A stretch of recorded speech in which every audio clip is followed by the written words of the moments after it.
وَتِلْكَ الْأَيَّامُ نُدَاوِلُهَا بَيْنَ النَّاسِ۔ فرمایا کہ اللہ تعالیٰ کے حکم کے ساتھ لوگوں کے درمیان ایام گردش کرتے ہیں، یعنی کہ دن بدلتے ہیں اللہ کے حکم پر۔ یعنی ایک بندہ بڑی خوش دلی کے ساتھ اپنی زندگی کو بسر کر رہا ہے،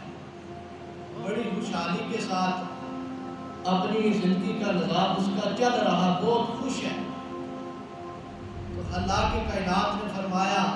بین الناس کہ ہم لوگوں کے درمیان دن کو بدل دیتے ہیں۔ حکم ہوا کہ جاؤ اس کو ایک غم دے کر آؤ۔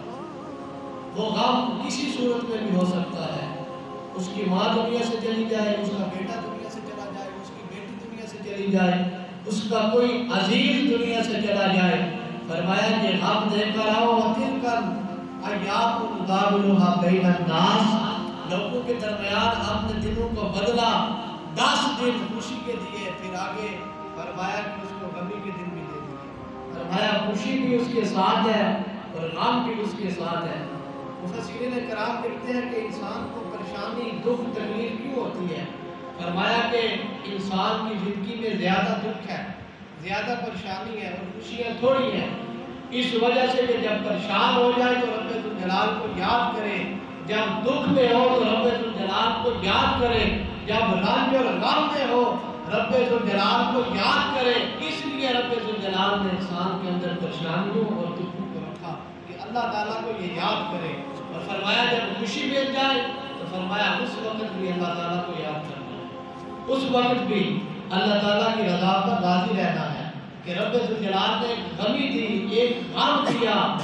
اور انسان کو دکھ رنج پہنچا، اس وقت وہ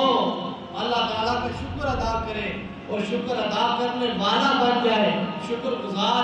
رب ذوالجلال کا بندہ بن جائے۔ فرمایا کہ جب اس کو خوشی ملے اس وقت بھی اللہ کا شکر کرے اور ہر حال میں یہ بات کرے کہ جس چیز میں رب کی رضا ہے، رب کے رسول کی رضا ہے، میں اس رضا پر راضی ہوں، میں اپنی زندگی کو اس رضا پر رکھتا ہوں، میں اپنی ہر ایک چیز کو اس رضا پر